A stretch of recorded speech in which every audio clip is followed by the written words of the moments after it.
Hello, I'm making this video for a chemistry class on the environment and chemistry. And you may be curious why I have this very old radio here.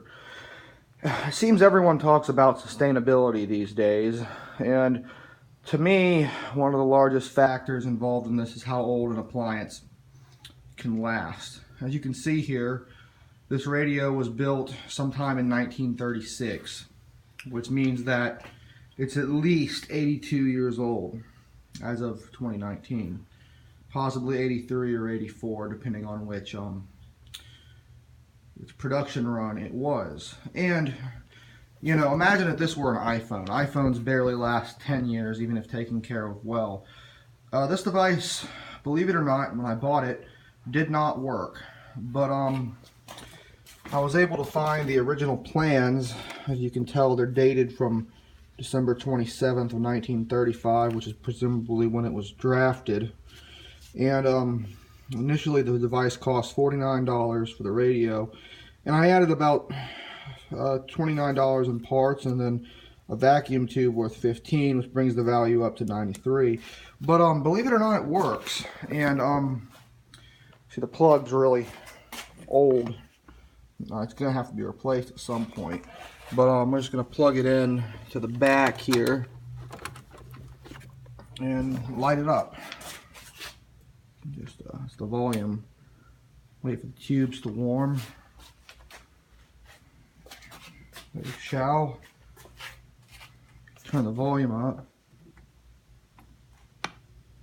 See, weather, sports, and a peek at TV and movies you might like. Hi, I'm Evan Hayes. This is 6:30 a.m. Besides informing you about what happened, it's pretty loud, pretty fast. To get your take on the news, the presidential race. It's amazing. It's over 82 years old. In 3 hours of work, 20 bucks of parts, or so, 40 bucks of parts, and it still works. With Make-A-Wish, the impossible becomes possible. And it has what's called a planetary dial. So we can go ahead and change the channel. Let's listen to 1290.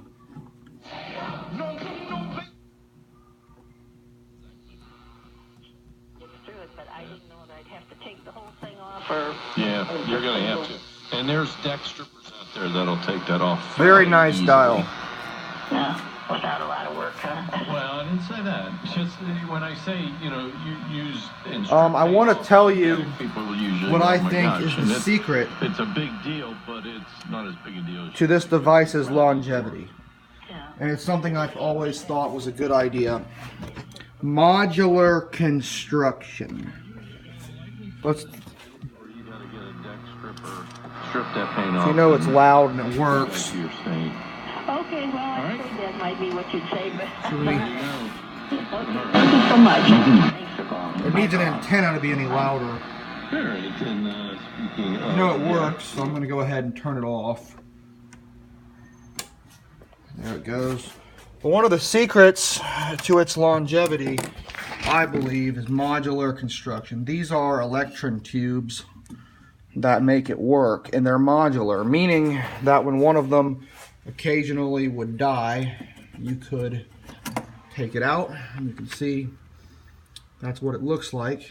And you could take a better one, say this was your new one, and then with a little effort, line it up, stick it back in, and the rest of the device is good. Now today we use transistors, which theoretically have a lifetime of forever. That's not really true. They can break. But vacuum tubes, definitely, like these, had a finite lifetime. But I still think that if iPhones today were made with pin sockets like these have, they may be a little bit larger, but you could replace the parts, and see, by replacing just one of these tubes, you can avoid having to throw away the rest or buy a new radio. And as you can see, they used a very sustainable choice of materials. Mainly it's wood, you know, metal, steel.